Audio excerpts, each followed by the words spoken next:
मुरैना जिले के कैलारस तहसील में नगर परिषद में काम करने वाले 103 कर्मचारियों को, जो कि विभिन्न अलग अलग विभागों में काम कर रहे थे, उन सभी को यहां पर नगर परिषद के द्वारा हटा दिया गया। तो चलिए हम जानते हैं उन्हीं लोगों से कि क्या है मामला।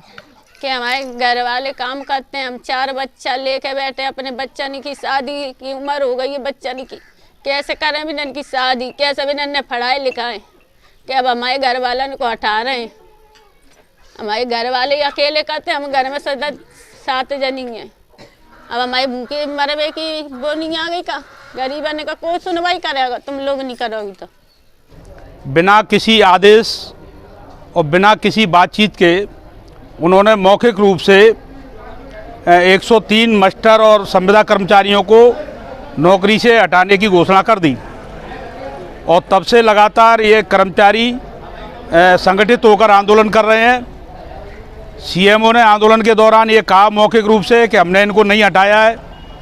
अध्यक्ष महोदय के पति ने भी ये बात कही, लेकिन ना तो वो लिखित में ये बात कह रहे हैं और ना इनको ड्यूटी लगाई जा रही है, ना हाजिरी भरी जा रही है। और लगातार उसी दिन से हम पंचनामा बना के अपनी हाजिरी आवक जावक में जमा करा रहे हैं। अभी तक कोई सुनवाई नहीं हुई है, ये आंदोलन लगातार जारी है। नौकरी से हटा रहे हैं कि तुम घर बैठो, कोरोना भी हमने काम किया, सब अंदर दुबके रहते, और लेकिन हम टूट गए, गेट से भी हाथ नहीं लगाओ तो हम रोडन पे फिर रहे थे कि हमारे बच्चे नहीं थे। हम ही तो घर पर आज के लिए सोचते अपने के लाने, पर हमने कुछ भी नहीं सोचा, चलो हमारे बच्चे पलेंगे, हम काम किएंगे, फिर भी नौकरी से उन्हें हटाए रहे हैं। क्यों हटाए रहे हैं? अभी आप नौकरी से हट जाओगी तो आपका घर परिवार कैसे चलेगा? मेरे 4 बच्ची हैं, 2 बच्चे हैं, ना पढ़ा पा रहे, ना हम लिखा पा रहे, कुछ भी नहीं कर पा रहे। अपने बच्चों को क्या दे दें? क्या हम नौकरी से हटा रहे हैं, क्या करें हम?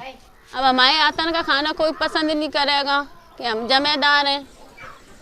पूड़ी बनावे जाए तो कोई हमारे आतन की पूड़ी नहीं खाएगा, ठेला लगाए तो कोई खाएगा हमारे आतन की चीज़ें ले हमारा काम यही है सफाई का, तो हम अपने 4 बच्चन ने कहाँ करके खाएं, कैसे बिना इनकी पढ़ाई करें। जातिवाद के चलते ऐसे परिवारों को सफाई के अलावा कोई दूसरा काम नहीं मिलता है। तो अगर नगर परिषद के द्वारा इन लोगों को हटा दिया गया तो इन लोगों के परिवारों के सामने भुखमरी जैसी स्थिति बनेगी। हमारे क्या है कि भाई भूखे मरेंगे हम, 4 बच्चे, 6-7 सदस्य, ना तो नौकरी कर पाएंगे और ना बच्चे को पढ़ाई कर पाएंगे, और नौकरी हट जाएगी तो क्या करेंगे?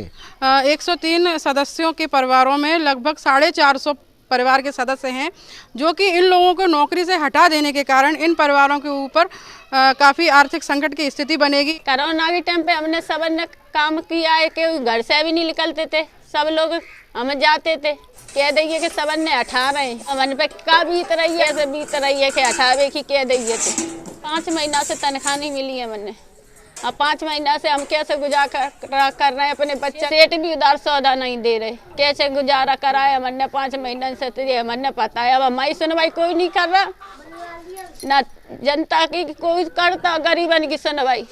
घर में कमाने वाले कितने लगे? अकेले है हम, साथ देख काम कर रहे हैं मैडम, और ना तो इतनी उम्र हो गई और ना कहाँ नौकरी मिलेगी। ओवर एज हो गए मतलब? हाँ, अब कहीं नौकरी नहीं मिलेगी। कितनी नौकरी मिलेगी? ना तो पढ़ाई पाएंगे, ना खवाए पाएंगे, ना बच्चे की लिखाई पढ़ाई, और ना शादी कर पाएंगे।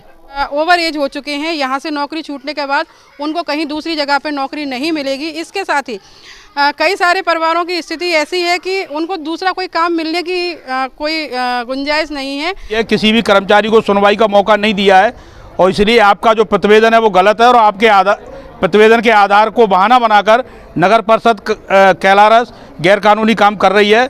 और इस लड़ाई को जब तक इन कर्मचारियों को वापस नहीं लिया जाता, लड़ा जाएगा आखिरी सांस तक।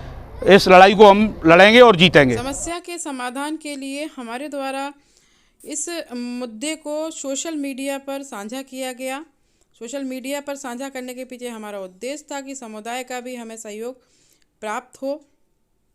नगर परिषद के द्वारा जो कर्मचारी नौकरी से हटे थे उनके साथ एक बैठक आयोजित की गई।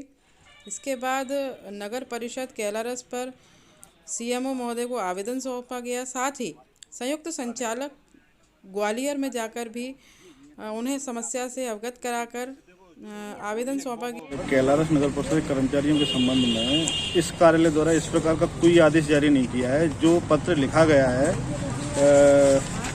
5/1/2023 को उस पत्र में अनियमित नियोजित कर्मचारियों का नियमानुसार नियोजन समाप्त करने का उल्लेख है। तो नगरपालिका को ये तय करना है कि इन कर्मचारियों की भर्ती नियमों के अनुसार हुई है या अनियमित हुई है। अगर अनियमित भर्ती हुई है तो निश्चित ही निकाय इनको बाहर करेगी। अब इन्होंने जो ज्ञापन दिया उस ज्ञापन के परिप्रेक्ष्य में हम सीएमओ से वस्तुस्थिति स्पष्ट करेंगे और ये क्लियर करेंगे कि जो कर्मचारी विधिवत स्वीकृति से रखे गए हैं वो नहीं हटाए जाएँ, क्योंकि इनकी नियुक्तियाँ निकाय स्तर पर हुई हैं तो जाँच भी निकाय स्तर पर ही होनी है।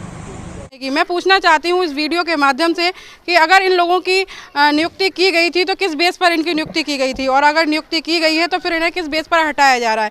कहीं ना कहीं इस मामले को हम भ्रष्टाचार बोल सकते हैं कि यह नगर परिषद के द्वारा भ्रष्टाचार किया जा रहा है। इन लोगों की नियुक्तियाँ पहले कैसे की गई और अब इन्हें हटाया किस बेस पर जा रहा है। वापस से इन्हें नौकरी पर लिया जाए, जो इन्हें पुराने 5-6 महीने का वेतन नहीं दिया गया है वह वेतन भी इन्हें दिया जाए।